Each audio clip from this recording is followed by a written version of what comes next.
빨간불에서 이제 파란불로 기다리는 거를 되게 힘들어했어요. 심장이 쿵 하면서 그동안 저질렀던 실수들이 정말 파노라마처럼 막 스쳐 지나가는 거예요.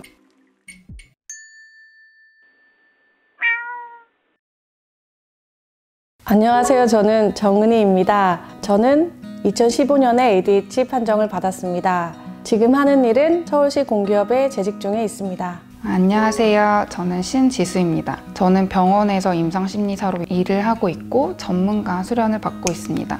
저는 ADHD가 있고 여자 ADHD에 대한 책을 냈습니다.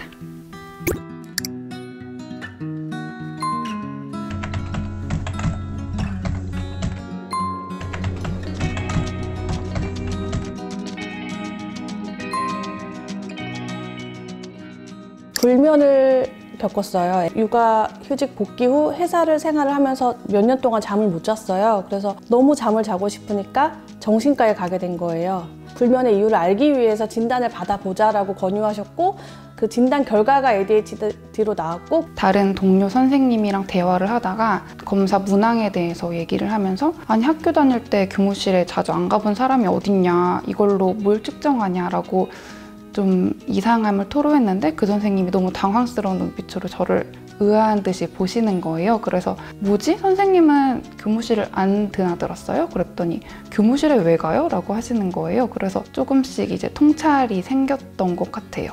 여자아이들의 ADHD가 과소평가된 이유로 여러 가지 좀 연구 결과가 나와 있는데 여자아이들의 경우는 정리정돈을 못하거나 좀 공상에 빠지거나 경청하지 못하거나 이런 부주의 증상을 남자아이들보다 많이 나타내고 있는데 사실 남자아이들의 과잉행동적이고 충동적인 것들은 주변 사람들을 좀 방해하거나 괴롭히기가 쉽잖아요. 그래서 주변 어른들이 일단 방해가 되니까 많이 병원에 금방금방들 데려오세요. 근데 여자아이들의 부주의 증상은 사실 그 당사자만 괴롭고 주변에서 보기에는 아이가 별 문제가 없어 보여서 진단을 놓치는 경우가 많아요.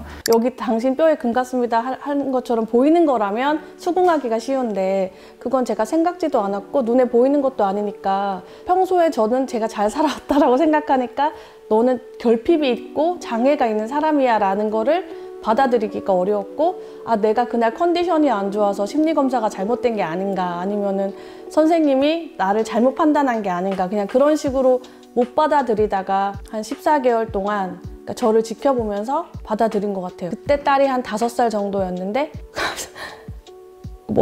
제가 만약에 신호등에서 빨간불에서 이제 파란불로 기다리는 거를 되게 힘들어했어요. 그래서 이렇게 팔짱 끼고 있거나 핸드폰에서 인터넷이 조금 늦게 이제 다운로딩 되는 걸 못 기다려서 손을 비빈다거나 그런 행동이 귀엽다고 따라하는 거예요. 근데 엄마의 습관을 따라하는데 기다리지 못해서 조바심을 내는구나. 그런데 그걸 다른 사람들은 안 하는데 나는 기다리는 걸 힘들어 하는구나. 좀 그런 면을 아이를 통해서 제가 관찰하게 된 것 같아요. 컴퓨터로 진행했던 주의력 검사 결과를 봤을 텐데 그 검사 결과가 비정상 수준으로 나오면 빨간색으로 저하 이렇게 두 글자가 뜨거든요. 근데 설마 했지만 그 두 글자를 딱 봤을 때는 심장이 쿵 하면서 제가 그동안 저질렀던 실수들이 정말 파노라마처럼 막 스쳐 지나가는 거예요. 근데 한편으로는 아 내가 ADHD라서 그랬구나. 내가 잘못한 게 아니었구나.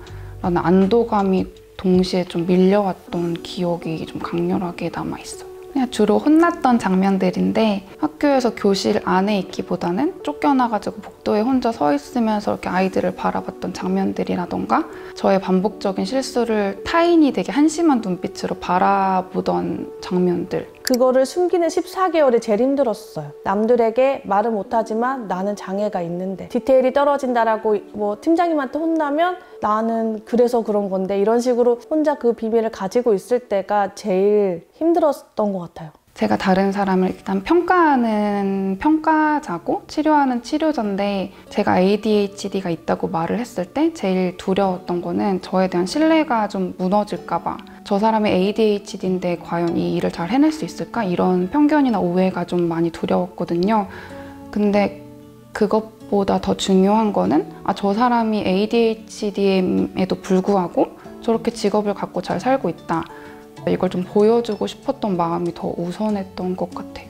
남편한테 말을 했는데 남편은 제가 그거를 큰 상처로 여기지 않길 바랬어요. 그러니까 너는 그대로인데 너를 그걸로 진단을 했다고 네가 다른 사람이 되는 게 아니다. 아무것도 아니라고 생각하면 정말 아무것도 아닌 게 되니까. 남편은 제가 ADHD로 저 스스로를 알아가는 거에 대해서는 되게 응원해줬어요. 조심스럽게 나 검사를 했는데 ADHD 같아 라고 했더니 화들짝 놀라면서 몰랐어? 이렇게 말씀을 하시는 거예요. 그래서 그게 무슨 말이야? 알았어? 이랬더니 당연하지 이렇게 반응이 돌아와서 정말 깜짝 놀랐고 그래서 그렇게 나를 주변에서 도와줬구나 라는 생각이 들더라고요. 그러니까 생각해보면 더 많은 것들을 놓칠 수 있었는데 늘 주변에서 언니 이거 날짜 언제까지래? 언니 이거 했어? 너 이거 했어? 계속 이렇게 물어봐주는 사람들이 있던 게 떠오르더라고요. 계속 벌떡벌떡 일어나서 훌라후프 돌리고 다시 앉아서 공부하고. 제가 ADHD인데 잘 자라고 있다, 괜찮다 이런 말을 해주고 싶었어요.